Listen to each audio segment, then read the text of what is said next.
Okay, so we're gonna talk about it. We're gonna talk about it. Are you a good partner? So let's just jump into it. Have you ever met someone, it's kind of like they want somebody who's more than them, who's better than them, right? Why do people want people who's better than them? Because they want to turn into a lazy lay once they get you comfortable with them. That shit is a trap. It's a trap. Like, that's why I'll be trying to show too much of what I have to offer a motherfucker. Because, for one, I'm very grateful and I don't need much. So, I gotta have to be careful because a man will say, "Oh, well, she don't need much. It's not gonna take much to get her." You know what I'm saying? And then I could just lowball her, and I could give her the bare minimum. I could do the bare minimum because she's just so humble and so grateful. Because the type of guys that I like, when when when they are not authentic, that's the way in which that they think. Okay. So it's kind of like, I have to be very careful. I have to be very careful because I've seen this so many times. You know, um,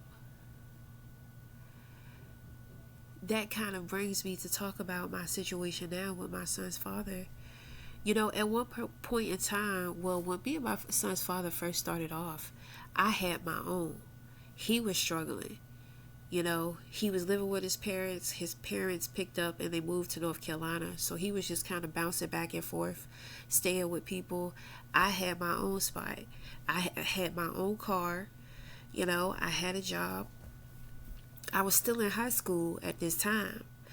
I ended up dropping out of high school, going to go get my GED, because I just couldn't, I didn't want to be in school. I didn't want to be in high school having to pay rent and a car note and car insurance and having to go half on the bills, with my sister. So I decided to drop out and I got into a training program, a nursing assistant training program. Okay. So, those first couple of years, my son's father, he stayed with me. So, um, later on in life, we were together 8 years before we had our son. So, I mean, we've had like a long journey together. But, you know, I be noticing stuff like I used to work and all of the responsibility within the house with dealing with our son, everything used to fall on me. And I'm working. I'm sitting up here, you know, risking my job, getting wrote up because I'm taking my son to work with me, knowing I'm not supposed to be taking my son to work with me. And I'm just like, I gotta be the most flexible one because somebody gotta be there to get him from school. This was around the time that I had moved back in with my son's father. And I'm just like, I'm fucking tired. My son started going through things at school with his teachers. That's when we started to kind of try to figure out things dealing with his autism. And I'm just like, I'm doing the most. I'm keeping up the house. I'm making sure we got, food is cooked. You know, I got to take care of everything with our son. And then on top of that, I'm working too. I was working two jobs at the time. So I stopped working. I stopped working and I talked to my son's father. He tried to give me a problem about it. But when I start bringing up certain points of view, that's kind of when he got on board. Because it's just like, bro, like we could go to the court, like when I was with somebody else, I could have took you out for child support at your lowest. because when I was with somebody else, he was having a hard time, you know, and I had a lot of people in my ear telling me to take him to court, you know, and I had people in the system, at the court system, working with me as to how I could get full custody. I could have everything that they offer. And I would have him paying me child support. And I could go anywhere in the world that I want to go. But at the end of the day, regardless of what anybody else says, that was my friend. And I told myself, I said, he's going through a hard time right now. Of course he hate me. He hate me because I left him. He hate me because his money fucking up. Like, he hate me, like everything is falling apart in his life. So yeah, he do hate me. And I know he hate me, but it's just like, I can't do it to him. I couldn't take him for child support, so I didn't. And we had that conversation. So we just kind of came to an agreement. It just kind of kills me because it just kind of gets on my nerves, because it's just like he'll complain. We could be doing this, we could be doing that if you was working. And I'm just like, do you know how much this boy has been going through ever since he been in school? And you sit up here worried about fucking vacations and having a fucking lavish life. And I'm the one who has been held responsible with dealing with all of the heavy burdens when it comes to our son. Did you forget that you tapped out and left me to deal with things on my own? Like, he's not mentally supportive because he's not consistent with his mental health. He's not an emotional guy, so you can't really get too sentimental with him because it doesn't work. So it's kind of like, I'm a mental support, I'm an emotional support, I'm a spiritual support, I'm a physical support. I support this house. I take on the heavier things when it comes to our son. I gotta take care of myself. Now look, I'm not complaining, but sometimes it's very unfair up in here. He just feels like he does so much. That's another thing, like men be some men be feeling like because they the breadwinner, that's all that they got to do. You know what I'm saying? And that's all they got to do is go to work. And I'm just like, you sit on your ass behind a computer all fucking day. You're not doing hard labor. You know what I'm saying? Like, you go through things mentally, but you could easily take care of that if you're more consistent within your mental health. He just got so many fucking excuses, and it just gets on my goddamn nerves. And it's just like, at the end of the day, I'm stuck once again, like, having to do everything. Like, he'll sweep in the kitchen and he'll sweep up a pile and he want me to dustpan it and throw it away. If he put the dishes in the dishwasher, he want me to cut it on. And I'm just like, what's up with half-assing everything? I deal with his entitlement sometimes. That's why I'm saying, like, that's what I'm saying. I am the strongest version of myself because I have to be in this situation. I absolutely have to be, and I must admit, I didn't know that I was this, I could be this person. I always known that I was a strong person, but it's kind of like with dealing with him, being with him, it really brings out my true potential. Because one thing about it is,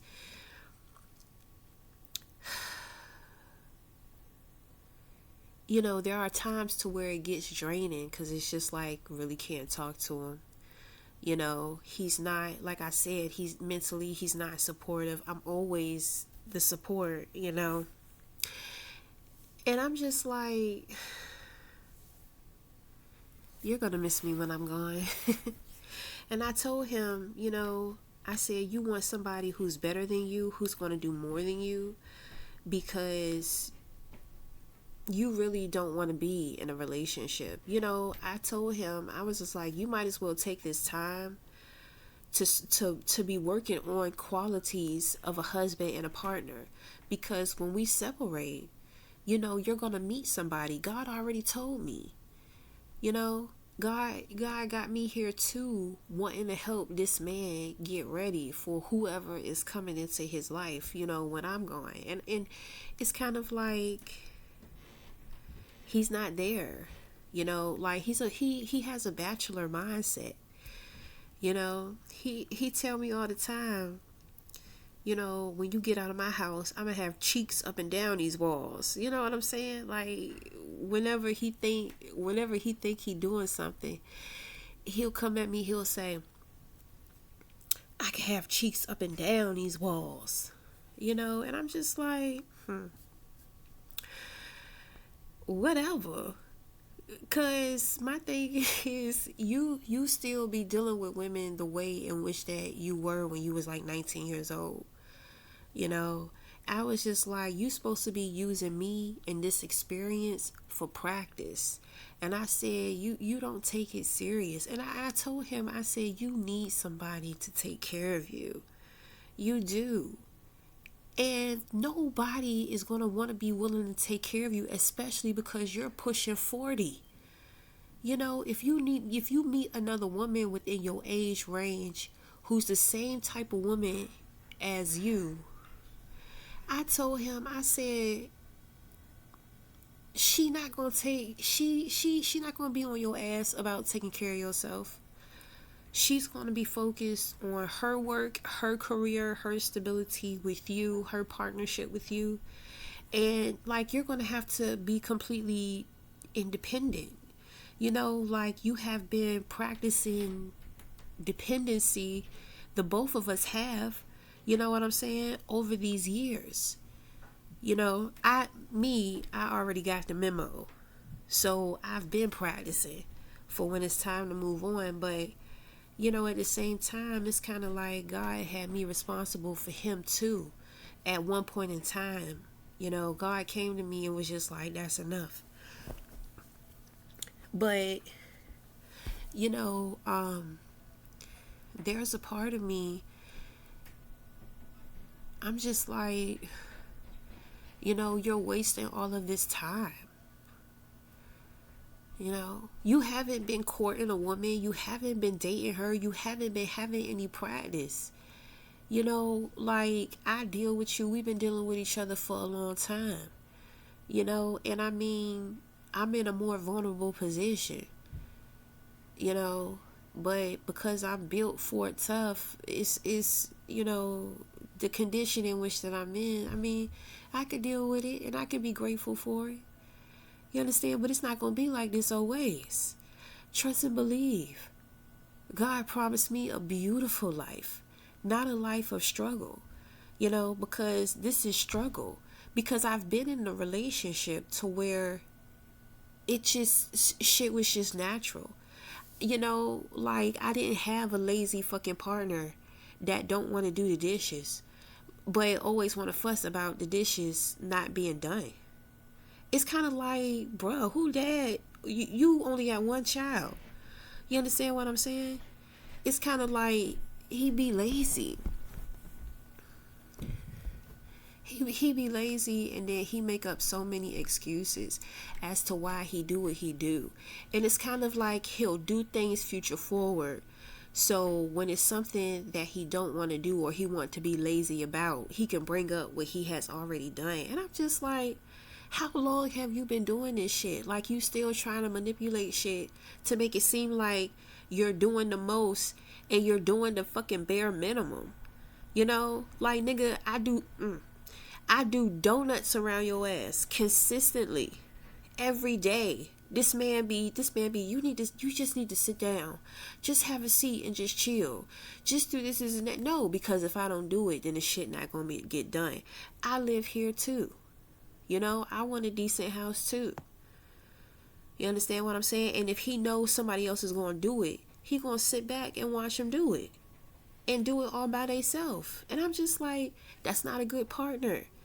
Like I told him the other day, we might not be in love, but you still I don't know, because I told him, you still need to be a better human being.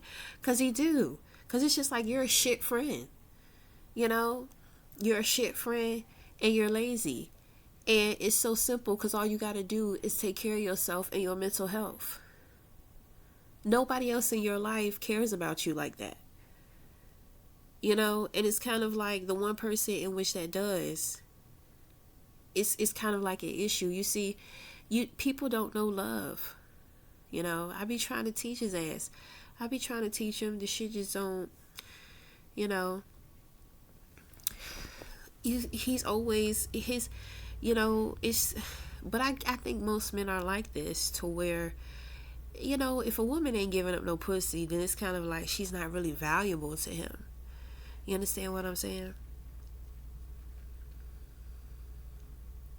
And my thing is that, you know, me and him do our thing, but it's on a schedule.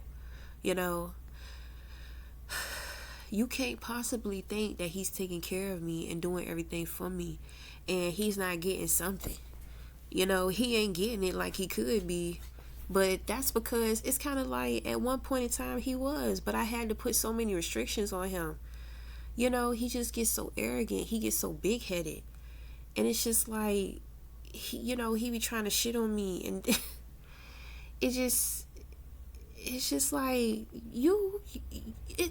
it's nobody can do anything for you. Nobody can care for you. Nobody can love you. You know, like, I'm not in love with him. But my thing is that I'm trying to teach him, like, love.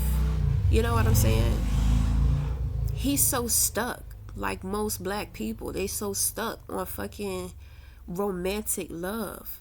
It's like we don't have the ability to have love in our heart. You know what I'm saying? We don't have universal love. You know, it's kind of like, if you're not having sex with a person, you can't really value them. That's the lack mentality shit. That's that scarce shit. That's that struggle mentality. I can't stand that shit. You know?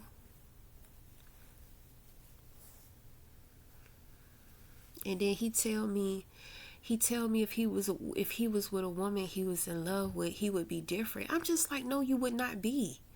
You probably would be that way for a year. You know? But it's kind of like, stop playing. When that woman really see how you are, she gonna be like, what the fuck did I do? Yeah. And I don't be trying to put him down. I need him to really think about stuff. Because my thing is, when I move on, don't be jealous, and don't be trying to fuck with me and my union. And don't be trying to make shit hard for me.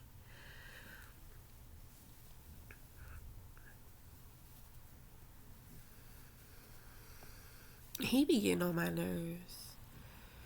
And I be telling him, I be like, you need to go out and fucking date. You need to have some experiences.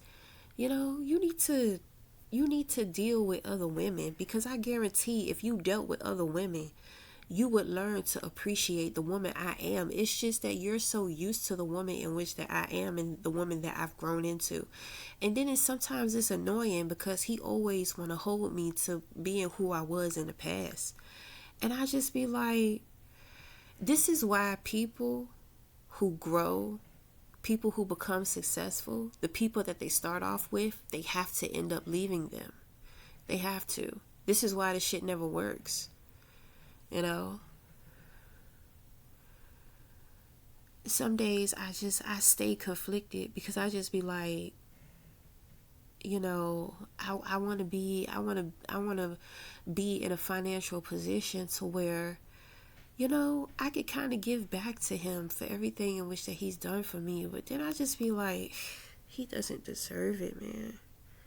But then there's a part of me that feels like he does. Just like I've made sacrifices, he has too. But it's kind of like,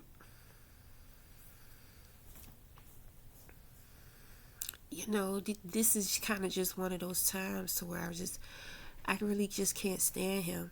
And sometimes we go through the thick of these things, like, I gotta get it off my mind now. So I might bitch and complain for a little bit about it. But, once I get over whatever it is in which I'm going through, I just feel like I can't say these things to him, so I just need to get it off.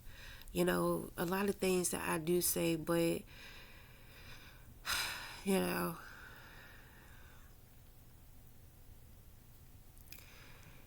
it's like it's just like he don't get it. But a part of me is just like, maybe I'm interfering too much. Maybe I'm interfering too much. Maybe I'm too worried about him and I need to be more worried about myself. Like, why do I need him to appreciate me? Like, even if he does appreciate me, he's not going to admit it. Like, he's very prideful, and his narcissism is on a different level. It's on a higher level than average. And he hates when I call him a narcissist, but I'm just like, most narcissists get upset when you call him a narcissist. So,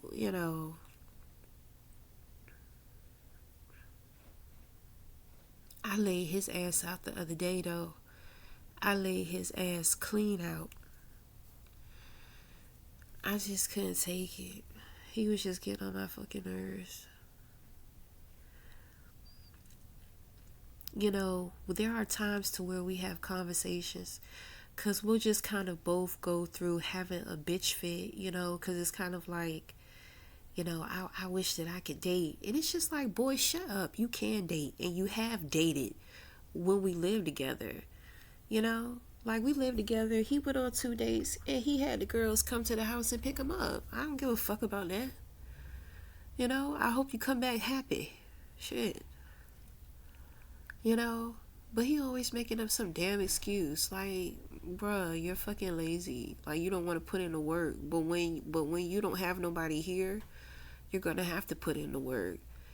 And when you have to put in the work, we're getting to know somebody new, having to go through securing them, have to have in them securing you, y'all getting to know each other.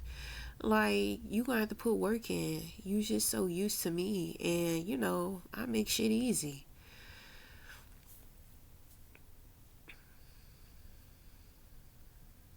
I'm sorry, but they really don't make women like me. They really don't. So it's kind of like, don't be looking for me and nobody else, because you ain't gonna find it. And then don't get upset when you can't find it, and then trying to bring me a whole bunch of bullshit ass drama. I know what to expect, because like I said, I left him for somebody else, so I already know what to expect. I already know what time it is. The thing is that we were in an actual relationship. To me, I left the relationship, but I didn't let him know that I left. So we were actually still together, and I left him for somebody else. We're not together now, and that's clear. We both know that. But the thing is that, because we've had conversations, because like I said, he'll have a whole bunch of excuses as to why he can't date a woman. Well, she not gonna want to deal with me, and she know I got another woman up in here and all this type of stuff like that. And I was just like, well, another man not gonna want to deal with me neither. How serious is he gonna take me knowing that I stay with you? Like, both of our love lives are on ice right now, so get the fuck over it. I try to make the best of it, because one thing that I want to be in my next relationship is a friend. I want to be a good friend. I want to be a good friend. I want to be a good lover. Like, I'm leveling up in this situation. Because my thing is, I'm not settling. I'm not settling. This situation has made me realize so much of my potential and so much of my worth. And even though, I do take a lot of sacrifices, it's fine for now, because all the sacrifices are for my son. So it's kind of like, well, it is what it is. And I mean, he and I have talked about, if I was to meet somebody else, And he tells me, he says, you better make sure that he could take care of you. He said, because you know you're not going to be living in my house. And I'm just like, boy, I already know. I already know that. And he told me, he says, if I leave, he was just like, make sure it's with the right one, because, he told me I can't come back, you know. And my thing is that because of the situation that I went through with leaving him for somebody else, because I done met guys, and I done had a couple of them tell me, well, I'll take care of you and your son, you know what I'm saying? I'll give you the same thing.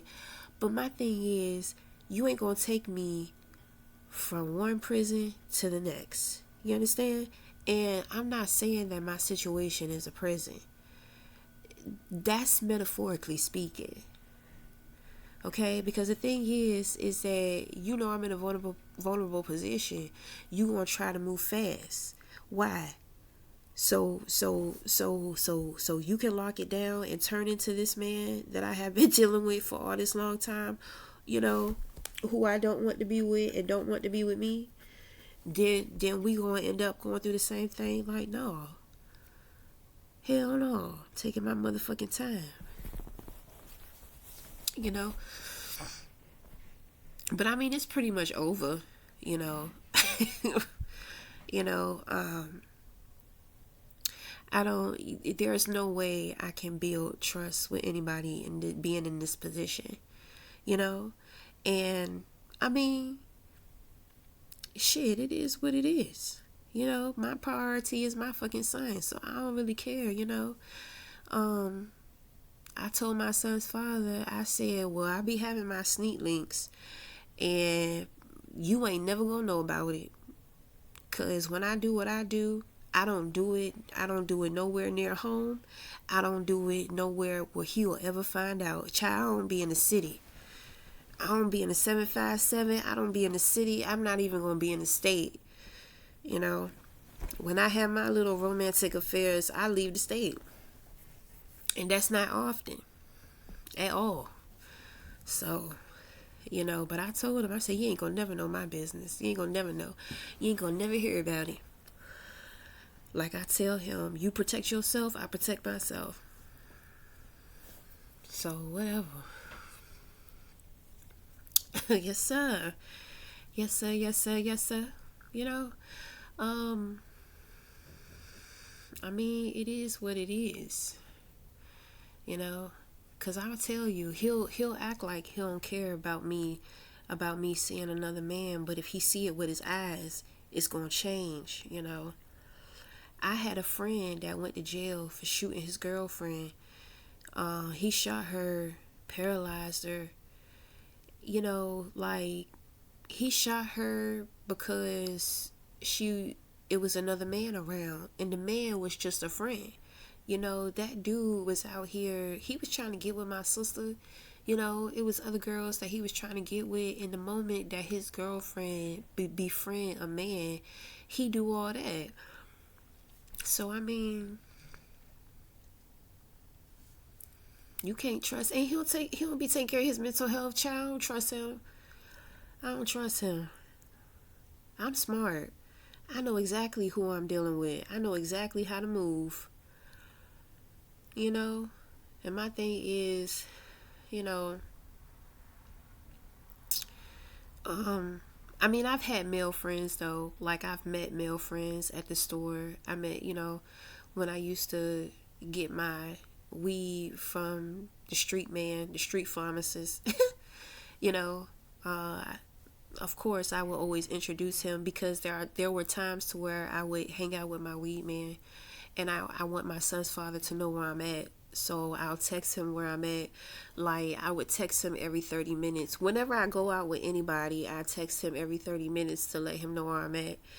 And that's in case if I come up missing or something happened to me, he know the last place to where I was at. Yeah, we real honest with each other, honey. We are we open, honey. We open and we honest. You can't be too in the face with certain things, but for the most part, we are very real and we are very honest. when it comes to the communication, he sets the bar pretty high. I have to have the open communication. It can be a lot of pressure, and sometimes it gets on my nerves with how blunt he can be. But somebody who always speaks their truth, somebody who's always speaking their mind, you don't have to worry about what they're hiding in their mind, because they have no problem with letting you know. Like, you got to respect a person like that. You can trust somebody who's always speaking their mind. Sometimes he get in them feelings and he want to be Mr. Hyde. He turned into Dr. Jekyll and Mr. Hyde. I just be like, how entertaining, I